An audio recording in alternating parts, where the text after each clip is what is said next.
I bet you guys are glad that I didn't choose the Mad Lions versus G2 game for our Anarchy analysis match of the week, and instead went with this one, which was the opposite of how the G2 game was, in a sense that this game or series was very interesting, as today we're going to be breaking down Origen versus Fnatic in the playoffs round 1.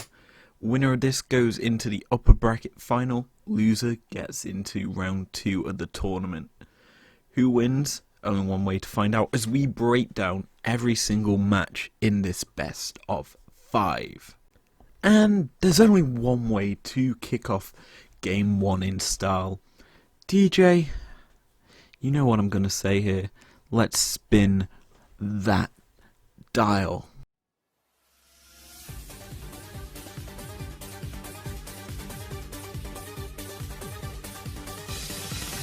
Like normal, let's start with the bans. We're going to start with Fnatic's bans here. They ban out Kalista, Karthus and Olaf, a trend that we'll see throughout the entirety of this series. And on the Origin side of things, we see Set, Pantheon and Rakan all hitting the bench. Now, Rakan obviously is one of Hylethang's main picks that he's known for being so dominant on. Panth and Set, very strong. Set just is all round probably one of the best top laners in the game.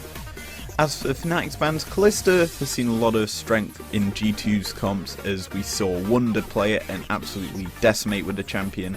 Karthus is yet again a very strong AP jungler who can just threaten the map, just press R and win things. And Olaf's a really good champion that kind of just counters a lot of champions in terms of fact of Gragas. It kind of leads me to think Fnatic want to pick that up, as he just is too good without Olaf on the board. Now, our first pick is kind of a weird one. It's going to be Senna for Fnatic here, as Senna is a predominantly very strong ADC that usually is put on the bench most games, her or Aphelios, and both champs do make it through the ban phase, and Senna's the first pick here for Fnatic. Obviously, you're not CSing as much, you're looking to harass throughout the game. You do have low mobility, so expect that to be paired up with something to give the Senna some mobility. And as a whole, it is a very strong first pick.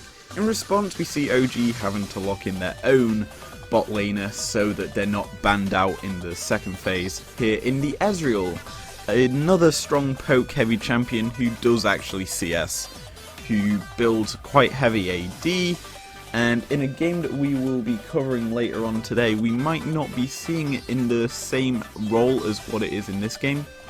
But yeah, it's a very strong pick that I actually don't like too much into this matchup, but it can obviously sustain and stay alive for most of the game. As for Origin's second pickup, they go for the Ornn here. Ornn's a great champion, phenomenally strong on this patch. Obviously, with them ornaments, you can just buff up your team. If you can make it to late game, it's an absolute monster, and it's very hard to kill if you don't build two different damage types like AD and AP. And in response, we see Fnatic picking up that second damage type in the AP with the Gragas lock-in. Obviously, you have a high amount of disrupt with this champion. You can also launch barrels here, there, and everywhere, and do a lot of damage. It's one of them champions that you expect to be seeing kill and gank quite frequently, as well as be able to disrupt and set up kills with ease. As for Fnatic's last pick of this phase, it's a very good wombo combo champion with the Gragas. When you get hit by that cast, you go flying, so what better opportunity to take a champion that can capitalize on the flying and lock you up immediately with the last breath. It's going to be Yasuo, a very strong AD champion that's probably going to be played in the mid lane based on the draft so far, and as a whole he's a very, very strong champion, does a lot of AD damage. He does get countered quite heavily if you build range like a Kaiser into him, who in old matchups when he was played bot, all Kaiser had to do was walk up to the wave and just press Q, and it keeps him away from the wave, as well as having a lot of harassment onto a champion early. And The last champion we see in this phase being picked up is the Yuumi for OG. Now, Yuumi is a very good champion with an Ezreal alongside her, as she can just sit on him, she can be taken to safety with the Arcane Shift, and she can just harass with the Prowling Projectiles and keep Ezreal topped up with her E, all while basically doing nothing and being a nuisance to everyone in the game. So it's last ban phase time here, and we do see some target bans coming out here. OG ban out Nautilus and Aatrox, whereas Fnatic ban out Olaf and Morg. So we see jungler bans from Fnatic as well as a mid lane flex ban that could technically be taken top. I know it's very uncommon, but it has been done. And OG's bans are kind of targeted towards the support role and the top role, as they believe that there isn't going to be that many options left available that are top tier for Fnatic to pick here. Now, obviously, Nort is a strong pick as he has a lot of CC and is sort of a champion that fits Hylissang's playstyle. The type of guy who likes to harass lane and be a bully, stopping people from playing the game. And Aatrox is obviously a strong Bwipo pick. It's kind of a respect ban, to be honest, as it's one of his champions that he's known for playing as a whole, and has received a lot of bans throughout this season towards him for it. And as a response, why have I written Olaf twice? So I've essentially missed the Renekton ban earlier. I've written Olaf twice on my bans, but in a sense, Renekton's a great ban, obviously, because he is a very strong champion that can bully early game. Also works quite well into champions like Aatrox, GP, things like that. He gets on top of them with ease, and it's kind of hard to deal with as a whole, and is very, very strong in them situations. Like normal, the last pick phase is where all the juicy stuff comes in, as here we see Gangplank picked up for OG, very strong top laner. Obviously you use them barrels to harass, you do a ton of burst damage, and it's quite hard to obviously get on him because he can just cleanse away with his lemons and oranges and whatever and just escape the fight. He also has a global ult, so you can pressure when he isn't even in a team fight, and as a whole is very, very strong. As for Fnatic's response, we see Zac being picked up, a champion that can deal with Gangplank quite easily, in terms of the fact that he can just sustain through everything with his own bloblets. He can jump on top of the GP with his elastic slingshot, and if he uses his lemons and oranges on that, then Zac just activates the Let's Bounce, or hits him with his elastic arms and hits him with a minion or a ward, and essentially has a lot of lockup that is quite hard for GP to deal with, and also is a very strong team fighting champion who can just live through everything. And the last champion that we have here picked up for Fnatic is an even juicier option. It's going to be a support Zilean. Now Zilean obviously has a lot of mobility tools, which is great for Senna. You just give her your E and she just runs freely through a team fight and repositioned with ease. You also have the Chrono Shift, which allows you to revive a champion. Essentially it's a free GA on an ultimate, and if you build a lot of cooldown reduction, that ultimate comes up quite quickly, and the more levels it goes into it, the more health that comes back, and you could essentially die as a Zilean on very minimal health. You revive with tons of health, almost full, as the game gets later into the game. And our last pick here in this game is going to be the Trundle for the jungle. Obviously Trundle is a good champion combined with an Ornn. You've got tons of pillars to obviously allow the Ornn to smash his head onto and knock up many targets. You also want to be looking to make plays throughout the game and use this champion effectively as we get into our first game.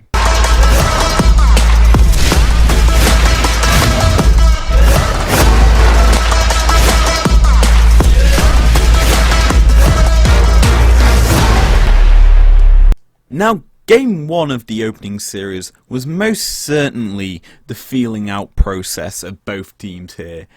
Both looking to get an advantage early and both looking to do it via the top side in the map. As early game, Origen kind of showed their entire hand to Fnatic, and that kind of gave the game over to Fnatic from pretty much minute 1.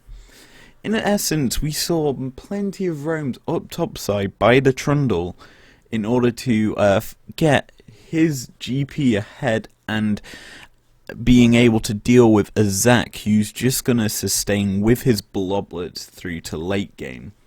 And Fnatic realised that after the first attempt at killing Whippo in that topside and him having to blow his flash, that they need to obviously babysit topside.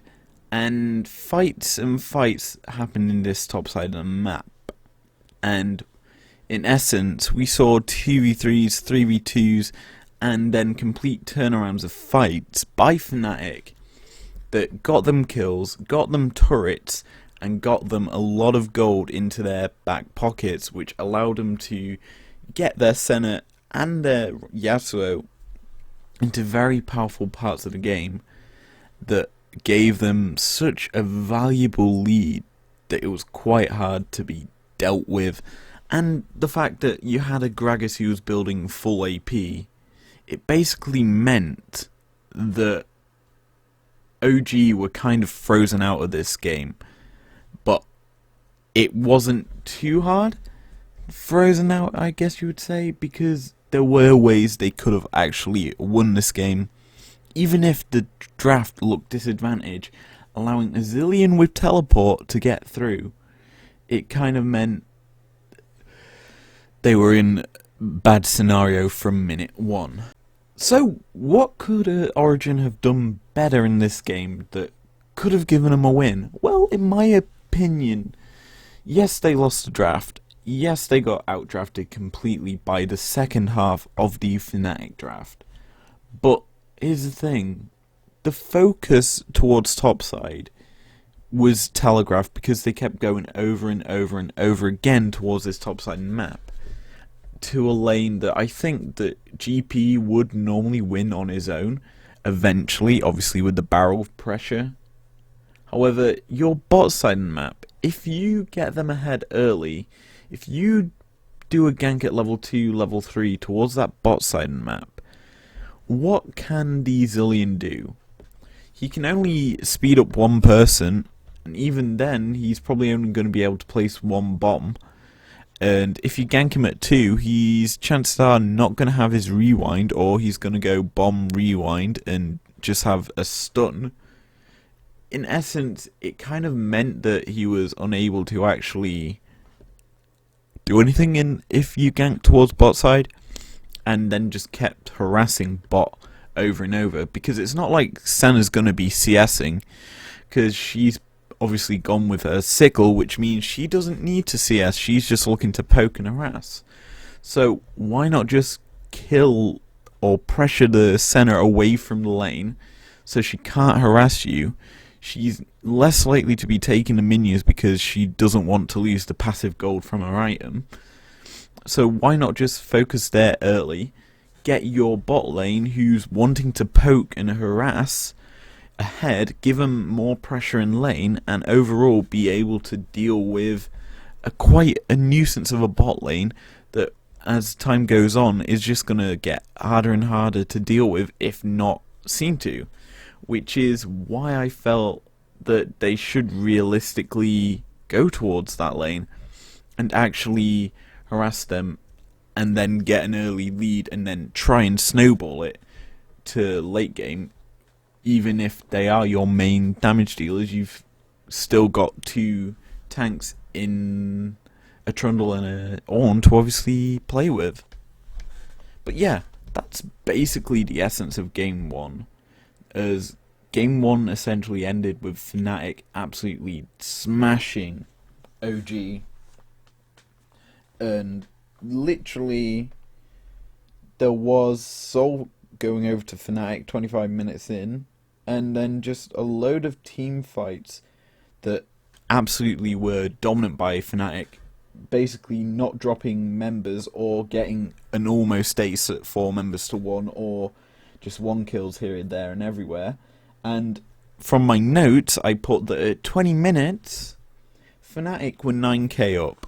That tells you how fast and hard they snowballed, thanks to a very strong bot lane and a very easy to execute draft in terms of how they played it.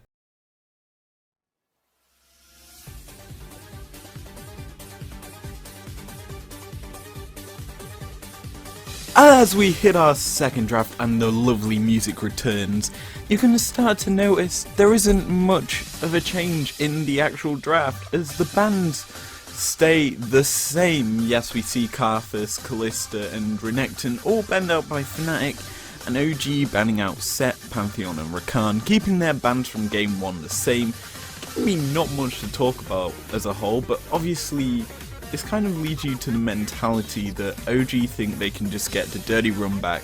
Obviously, they'll probably make a couple of changes here in their draft to obviously target towards that bot side and absolutely demolish them, putting them behind as far as possible. And well, yeah, we get into our first pick. It's the same old Senna. Obviously, that very good burst damage ADC. Gets responded with the Ezreal, and this time the Olaf is open, so he is locked in. Obviously, it's expected that Fnatic, if they're going to keep the same team comp, will pick Gragas here. And instead of this, we actually see the one picked up here for Fnatic, is that was OG's second pick up here in the first round of picks. And obviously we've discussed how good he is in terms of the pillars and ultimate, having a lot of CC into it. It's very, very strong, and the Olaf's really good in terms of matchups into Gragas, so we're not expecting to see a Gragas here, as the Ragnarok essentially counters the cask and the body slam, and Olaf can just run straight through him. As such, we do get to see the first change in this Fnatic draft, bar the Ornn, and it's Elise Sin being picked up here. Obviously a great champion in the fact that he has got a lot of abilities to gank with them sonic waves, and he hits that, you're essentially dead to rights and there's no coming back. Our final pick of this first round of picks is actually going to be the support for OG here, and they lock in here the Yuumi. Obviously, we're expecting to see some changes up here in the bans from OG towards the bot side, hopefully looking to take out the Zillion from the game, put some Hilly on something he's not that comfortable on. But Yuumi's picked up here for OG, keeping the same bot lane, obviously high intensity and poke heavy. We should be seeing some changes in the bans. Well, OG do change the bans here slightly. They ban out Pyke and Syndra, whereas Fnatic ban out the Maokai and Aatrox themselves, this time banning the Aatrox. Obviously this is quite a bit of change, as obviously the Nautilus has gone through the ban phase this time. A champion that's got a lot more CC and a lot more sort of effectiveness into a lane against a Yuumi. And it's kind of hinting that OG would much rather see the Nautilus come out than a Zillion. However, Fnatic have other ideas. Obviously the Maokai and Aatrox bans, Maokai very strong CC champion as well, kind of removes some lockup and tank options for the top side map for OG, and it kind of does put them towards picking that GP in order to secure a very strong top lane matchup, as what they feel is the Ornn is going to go mid. As such, it could be a little bit different, as we do also see the Aatrox ban, the kind of known thing that they're kind of wanting GP as the pick here for OG, as they feel they have something that can actually counter him and actually play well against him as a whole. But yeah, that is a fairly solid first ban phase, or second ban phase. I'm surprised Zilly made it through again, and realistically it should have been taken off the board. And yet again, the last pick phase is where the juicy stuff comes in. Origen here decide that they're had enough of being bullied and pick themselves up a Rumble, obviously a great team fight champion, and considering you have an Olaf and Ezreal and a Yuumi already, you have quite a lot of burst power and potential to pick off targets with this team comp, using that equalizer to slow them down and burn them to a crisp, all while Yuumi and Ezreal are poking with Qs into them, and then an Olaf throwing undertows here and there. And Rumble is very good in terms of that. Also having a built-in shield kind of allows a bit more of a safe option into, say, an Ornn that's probably going mid. In response, Fnatic lock in the Zillion, which is kind of expected now, considering they already had the Senna and it was let through the ban phase, and it worked very, very well game 1. And as a whole, game 1 showed a pretty big strength in Zillion. Now, the last pickup here for Fnatic is another change, and it kind of changes the complexity of the Fnatic lineup drastically. In a sense, people expect the Ornn to be going mid, but what if you lock in a Diana, continue with these sort of assassin-y picks in the mid lane for Nemesis, like the Yasuo, something that can do a lot of damage, but obviously this Fnatic team without a Gragas has very minimal AP, and the only real AP threat who's probably going to build a bit of AP is the Zillion. Yeah, you kind of need some more, so picking up the Diana is a great pickup here for Fnatic, as it provides them another AP option that does a lot of damage and can absolutely decimate a team. In response, the last pick of the game is going to be the GP again. Obviously, works a bit better into Ornn this game. Obviously, the Ornn, you put where the Ornn's pillar is a barrel, so he can't charge it down, and you just pop the barrel whenever he goes near or into range. It's very, very easy to obviously counter it, and we're getting to see yet again Whippo on a tank. Maybe this will change as we head into this game.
Now game 2 was more or less exactly the same as game 1, except it was more dominant for Fnatic.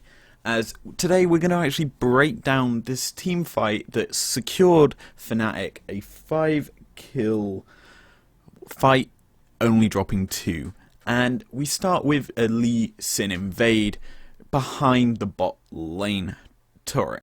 Once behind them already, Lee Sin immediately launches his Sonic Wave at the Ezreal. Instead of going straight onto the Ezreal, he places a ward down, allowing him to jump to that instead, and have the extra jump there, ready just in case the Ezreal Arcane shifts away. A quick kick, while exhausted, forces the Ezreal to Arcane shift away as the Lost Chapter is activated. Now rooted from the final chapter, Lee Sin is almost certainly going to die to turret. However, a luckily timed Zillion Chrono Shift keeps him alive. However, this isn't for long though, as he immediately respawns, gets smited, and then is ran down. Now with a 4v3 in bot lane, OG decide to chase, and it's only till now the Fnatic turnaround begins. Top lane, the TPs are channeled after a Senna ult lands, and a chase from Fnatic onto the 3 members here for OG begins. Immediately they catch out the Rumble, who gets popped. After this, another knockup lands and Olaf dies, and the chase onto the Yuumi happens, and the GP follows, and as such we're down to a quick pop by the Ezreal onto Diana, and down falls the last 2 members for Fnatic, picking themselves up a 5-2 team fight.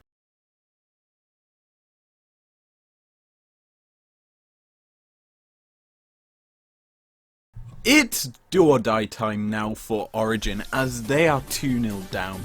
And we come into this ban phase with pretty much the same bans coming out of Fnatic, the Kalista, the Karthus and the Renekton all hitting the bench, whereas Origen finally make a change to their bans. Yes, they keep the Set ban, yes they keep the Pantheon ban, but they change over to the Ornn ban. Now obviously this big bulky Brit got put onto Fnatic last round, and OG had it in the first game. Last game, Fnatic dominated with it, allowing so many setups with the champions ultimate the Ornn, gave them quite a big advantage in terms of team fights, and overall made this game unfair for Fnatic to win. And it's a good change to say the least. However, as we come into our first round of picks, they leave up the Senna, and she immediately goes over to Fnatic. Obviously they're going to take something that's been working, and in response we see the Aphelios and Gragas picked up here for OG. They're changing up that bot side and jungle a lot. Obviously that does mean that an Olaf is available for Fnatic to take if they want, and they will take it here in their second pick.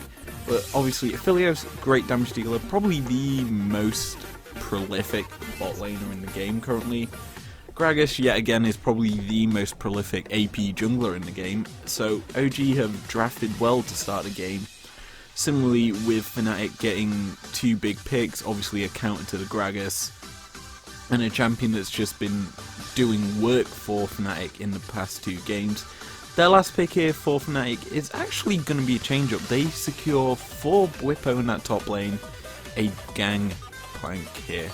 Obviously, he's been stuck on tank duty most of this series, and giving him a Gangplank game, giving him a carry option is huge. It gives him a lot more momentum, and as we see here in the last pick for OG, we do see their support being locked in, so different priorities altogether from Origen, as they lock in a Thresh. Thresh obviously is a playmaking champion, and with the team comp so far, obviously gives Aphelios an escape route. You have combinations with the Gragas, you lock someone up with your hook and fillet, then you just get hit by a cask and they're pretty much dead to rights. And yeah, this is a very, very strong team comp so far being drafted by either team. Now, our next ban phase, we start with a Zillion ban. the first big change in the second ban phase. Obviously, Zilean does not need to be put into the game. He's been doing so much work for Fnatic, and that ban is well deserved. In response, we see a Vlad and Tristana ban from Fnatic. Obviously, Vlad is a top lane champion that can play quite well into GP as you just W the barrels. And Triss is a pick that can go into the mid lane, obviously does well against quite a few control mages in terms of likes of Yasuo, can be also countered by her. But the last ban here is another support ban from OG. It's the Tom Kench. Tom Kench is very, very good in terms of the fact that he's able to reposition Senna, provide a bit of safety, and add a second global into this Fnatic team comp, allowing TPs across the map. Now let's finish out the draft. We see the first pick, Maokai for Origen here. Obviously, it's been banned in previous games. A very strong tank that can just throw a lot of saplings, has an insane amount of attack speed, and can honestly just demolish a top lane. And it kind of appears to me that tank duty has been switched. Whippo was on tanks all through the first few games, and Afari was on Gangplank. This time it's the reverse. Alfari's on a tank and Whippo's on the Gangplank. Anyway, second pick here for Fnatic will be the Azir and Trundle combo. And oh my. Azir, standard pick for mid lane, obviously has a hyper scale in terms of the fact that he just builds attack speed, and he's absolutely deadly when he gets 3 sand soldiers up. Recently, Bjergsen's obviously got a pentakill in the actual LECS, and it's very, very deadly in terms of damage. As for the Trundle, it kind of hints to me that it's going bot side, obviously with the Olaf locked in already. So Hylissang's getting another playmaker. Obviously, putting that pillar down means that you're going to be able to stop engages. Also, trap opponents if you put it in good positions.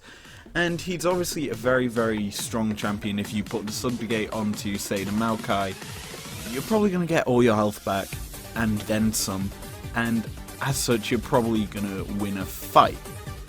As for the last response for OG, we see the Qiyana locked in. A good champion in terms of the fact that she has a lot of damage. Obviously, you put her in mid, she's going to get use in pretty much every lane. She's going to get all her elements, and she's just going to be absolutely hard to deal with, especially when you have an Azir in the mid lane, because she'll just start throwing out tons and tons of Qs while you're waiting for sand soldiers to build up, and use them for your advantage. Anyway, that's the draft. Let's jump into the game. So, this game as a whole, I have one note written down for it, and it literally is, the troll trolls the troll, who then trolls OG. And essentially what happens is, Hylissang feeds. He feeds and feeds and feeds to the entire OG team. He gives so many kills over, gives OG such a big lead throughout the entirety of the game, and then the troll turns up and becomes such a big nuisance that it kind of makes it hard for OG to actually do anything. But what do I mean by that?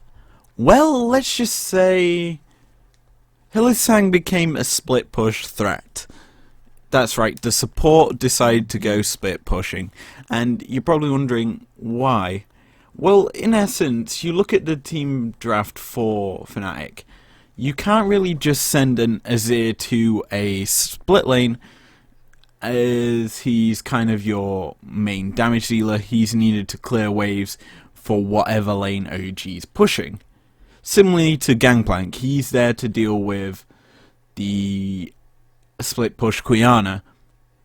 Trundle, however, he doesn't really get to do much, seeing as though he's so far behind, and as such he kind of has the fun of just picking up turrets here and there, pushing waves up, and whenever OG try and take an objective, Hylissang just goes to a certain position, pushes that wave up, and he becomes such a big nuisance. And if I remember correctly, when writing my notes here, it says he took a bot tier 2 turret, he then took the inhib turret, and then about 5-6 later, or 2 minutes later, sorry, GP comes and, in a sense, just kills the inhib, and we then see that Hilly's tilt becomes the pressure point, as, in a sense, Fnatic get a Baron off of him.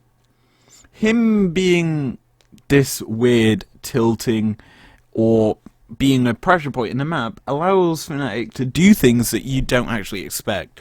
They get kills and kills and kills. However, as the game came to an end, OG got the perfect team fight they needed. They got 1 kill, then the Baron, and then from that they ace Fnatic in the last few minutes, and that allows them to push onto the Nexus turrets, push for Nexus, and kill the game off. It's just like that. And it was a pretty close game in terms of the fact that Fnatic weren't gonna curl over and die like OG had been the entirety of the past 2 games. Fnatic put up a fight the way they had to. They made it scrappy in terms of fact of just sending one member out there, push, then retreat, push another wave, then retreat. They were all over the place, and it was kind of hard for OG to get on top of them. As such, when they finally did, it kind of meant that that was the end of Fnatic's chances of winning the game. As OG, once they get an ace, they're going to play it out correctly, they're going to get the Baron, they're going to go for the base and win it out in sense. And when you've got an entire team dead in Fountain, they can't exactly go anywhere once they respawn. What are they going to do? They're going to go to the edge of their base. They won't teleport away because they fear losing. And yeah, it kind of meant Fnatic weren't winning this one.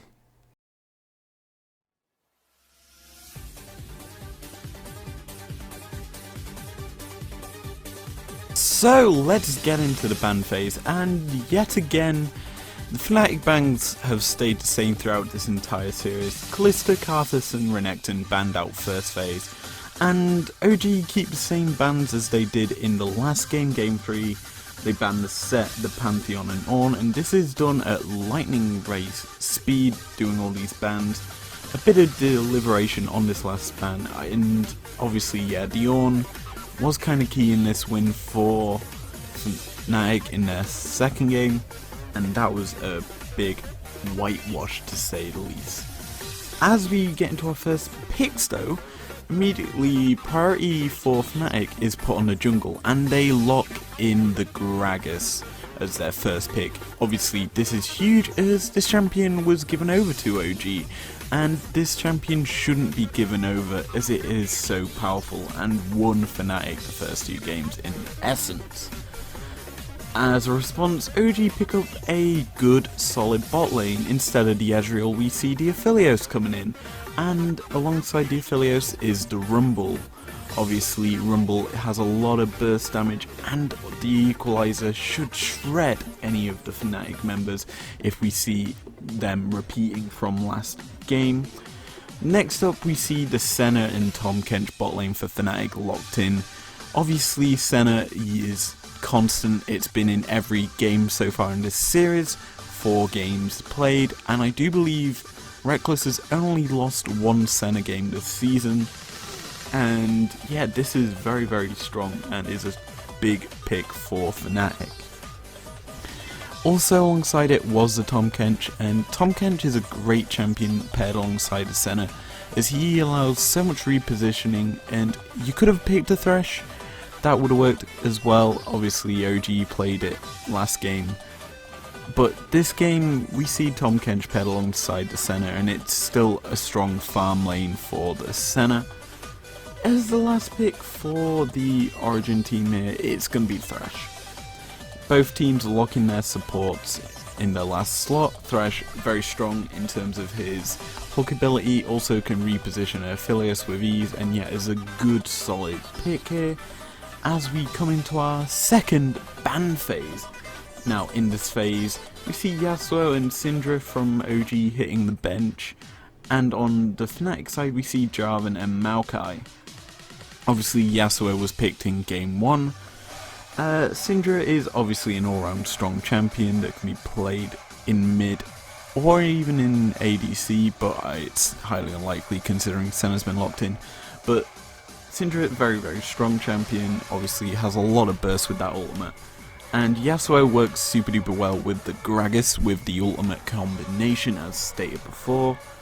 As for the Fnatic bans, well, obviously Jarvan and Maokai are two technically jungler bans. Obviously Maokai can be played topside, but obviously Fnatic didn't like playing into it last game because it kind of gave OG the win, as it gave Bwipo less of a tank option in that top side of the map. And as a whole, you don't want to be seeing a tank in the top side of the map in the current meta. Even if tanks are the kind of best thing right now, you want to see these carry oriented champions, and it's kind of what everyone realistically wanted. And as a whole, do we get to see that? Well, we'll have to find out in our last pick phase, which we're getting right into. Now, first pick here for Origen is actually going to be their jungler. They're picking that first. It's better than last picking it, as that is your counter pick. Rek'Sai is the option here for OG. And yes, you could say you could go with a Nocturne or no, Pantheon's on the bench. You could have said you could Nocturne, which is being played currently right now in the C9 series. Champions like that. But Rek'Sai obviously has a good early game. You can roam. Lee Sin was open as well. Obviously a very strong champion. But in response, Fnatic decide to lock in their last two lanes, Cassio and Aatrox. Cassio, very, very good champion. It's similar to Rumble in terms of the fact that it's a lot of dot damage with the poison miasma and your twin fangs stacking damage on top of each other. Obviously a lot of attack speed can be built into this champion, and it's very, very good in that offense. And Fnatic, and Bwipo more importantly, gets his signature pick. Yes, that's right, the respect band throughout the entirety of the series gets let through here, and Bwipo gets his Aatrox. Obviously a strong champion in the current meta, has a bit of lockdown with his Qs and his E as well, has a great ultimate that can just recover so much health and make him such a nuisance. And what do we see in response to the Aatrox? It's a champion that you could say matches Aatrox in terms of use. It's the GP. A third game here for OG with the GP, and something that's been common in this entire series, whichever team has a GP loses a series. The game. And we see Gangplank picked up here, obviously a good champion, but hasn't picked up a win at all yet. So there may be a bit of a coincidence there. However, both drafts look pretty good. Obviously Fnatic are looking to fight. They've got a lot of disruption, a lot of disengage in terms of the Gragas cask and the Aatrox ult to get him out. Also the Tom Kench W allowing a lot of escape tools, whereas OG do have a very strong pick comp. You layer the Rumble ult and the GP ult together, that's a lot of burst damage that you don't realise, and if you get hit by that hook you're more than certain dead, as Moonlight Sigil will probably hit you and kill you off. Anyway, that's enough draft, let's jump into the game. Now game 4 was actually heavily controlled by Origen up until a point, and it was done via taking first blood top, winning 2-0 bot side map, similar again at a 1 fight in top side, and then trades for objectives, obviously Herald and Drake trades, Fnatic getting the first Drake, whereas Herald gets taken by OG, even if they can't pick it up. And we see Origen taking turret after turret and playing the objectives this game. And they keep taking the Herald, they get the second Herald, use that, crack open stuff, and they then play for Drakes, because both the Heralds are down. Fnatic are currently losing quite badly, and in essence, they're able to control the dragons and play around them. That being said, we get 21 minutes into the game, Fnatic start to come back, and they start with the top turret, obviously, as their starting point. They get gold out of that. They then win a fight 1-0. About 2 minutes later, 3 minutes after that, we see Fnatic winning a fight 4-0. And you're wondering, okay, OGE should have a huge gold lead at this point. They've taken so many objectives, they've won quite a few fights, and yet Fnatic are able to win a fight for nothing. Well, here's the thing. Origen didn't have good back timings. In a sense, they didn't back at all when Fnatic were obviously preparing vision around this Baron. And in essence, what we saw was a under-itemed OG coming up against a pretty stacked Fnatic who just bought. And with similar items, in essence, what we saw was Fnatic dominate a fight that realistically they shouldn't, considering the amount of gold that was on the Origen Ares. And picking up 4 kills here gave Fnatic a gold lead, or an equalization, considering how close it was to Baron as well. They took the Baron as well. And you kind of realise that that means that Fnatic should be controlling this game with the Baron.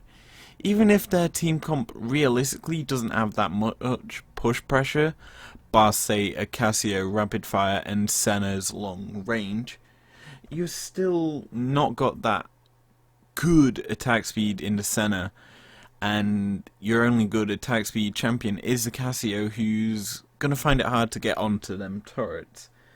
That being said, what we end up seeing is Fnatic taking turrets across the map, mid and bot, as well as getting 3 kills to follow that up.